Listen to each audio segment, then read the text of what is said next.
So we've seen the Orka irons that I reviewed in the previous video. Now it's the turn of the little hybrid, and it is little as well. It's quite small, looks fantastic, very stealthy, all black, called the Reflex. Let's see how this little guy performs.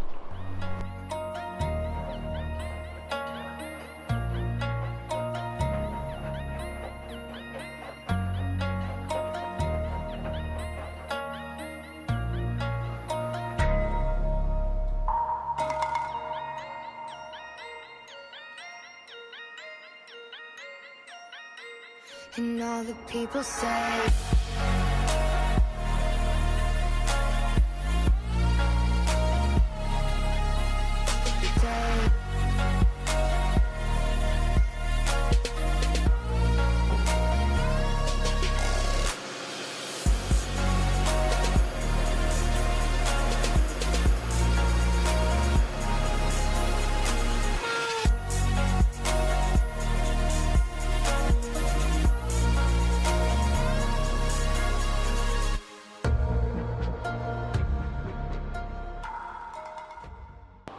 So Orka are claiming that this isn't really standard traditional hybrid, and I can see that straight away when looking at it, because this thing is tiny, really small. A little bit concerned with its forgiveness, but Orka are suggesting that it is quite forgiving, even though it is quite a small little package. Now it's got a centered little weight here, and that's going to give us a little bit more feedback, so I'm assuming this is aimed at the better player, with it being quite small, and sort of promoting the sense that this thing feels pretty good. It's in the bag apparently to replace fairway woods and maybe long irons, something that people struggle with confidence with. Why it's then so small, I'm not quite sure, because this wouldn't inspire much confidence within me. So that's the head component taken care of. Let's look at the shaft. This has got the Mitsubishi Chemical Tensei or Tensei. Adam's telling me that it could be one of either. I'm not going to sort of settle on one of them. It's one of those. It looks fantastic. Got the little carbon effect in here. I believe that this shaft was used in the Nike Vapor range when Nike was still making equipment. So again, really high quality piece of product to stick in that little head. We've got a UTX grip fitted. Again, I really like this grip. I think Ben Ross used this grip. It does feel very good in my hands, feels very tacky, especially again on a nice warm day like this one. So we've seen what Orka say about their Reflex hybrid. You've also got my initial first impressions. Let's see what this thing actually performs like hitting some shots on grass. Now, first impressions are that it looks even smaller behind the golf ball. That may well put some people off. If you're thinking about getting an Orka hybrid, I'd certainly but you can only really buy them through fitters, so that's probably a good thing, because some people are going to put that behind the ball and get put off pretty quickly. Still hit it though, because you might like it. Let's see if I do.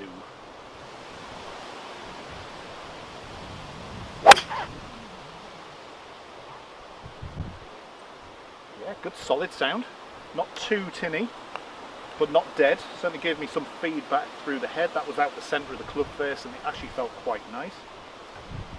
Ball flight, as Orka was suggesting, was quite penetrating. It didn't sort of go up in the air.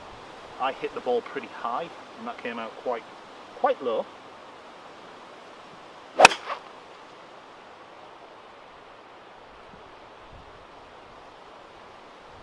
We've got quite a bit of wind today here at the Manor, and the flight is actually quite stable in that wind. So if you're somebody that hits the ball pretty high and don't like using hybrids, because to be honest most of them do hit the ball quite high and are quite high in the spinny sense, this thing could be up your street.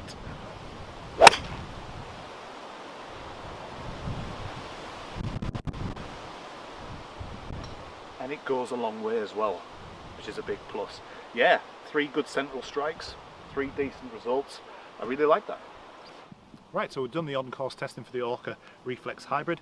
At this point I'm really quite impressed with this. Looks great, feels nice, seems to perform really quite nice on the course where it's quite important. There's going to be some people out there watching the review who want some actual data, numbers. We've got the flight scope machine, we'll go into the coaching room, let's see how it performs in there.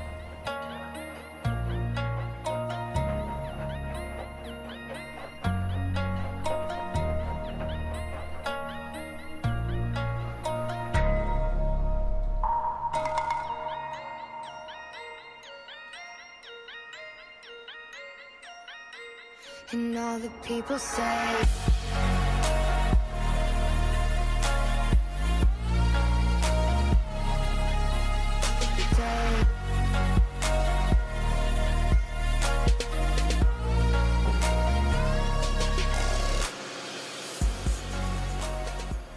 So let's take a look at some of the numbers that the Orka Reflex Hybrid has produced. Now, average carry of 245. Now that's a long way for a 3 hybrid.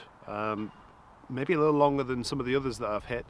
262 total, spinning at 3,362 revs. That's kind of in and around where I'd expect it to be honest. But I am impressed with that total distance. That's a long way. Even more impressive than that, and this is going to appeal to the better player certainly, is how I actually got that average distance. Now the shots were 244, 243, 244, 247 and 246. So if you're looking for control with a hybrid, this could be right up your street. Not only is it going to go a long way, if you make central contact, the average distance seems to be really quite tight.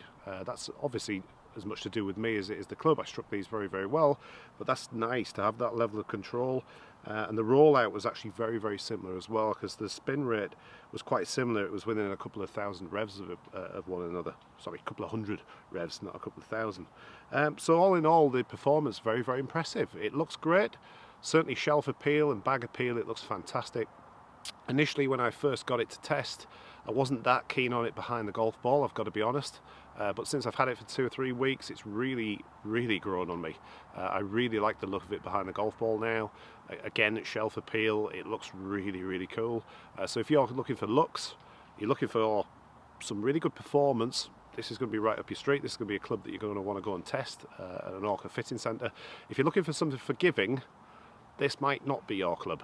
But I'm sure Orka have got other hybrids in their range to accommodate you. But if you're not worried about forgiveness and you feel as though you can hit the centre of the club face, this is going to be a hybrid that I'd certainly recommend testing against some of the more well-known brands, your TaylorMades, Mizunos, Callaways, etc. Enjoyed today's review? Please give it a thumbs up. If you're not subscribed to the channel, make sure you do so. I'll see you all again soon, and enjoy your golf.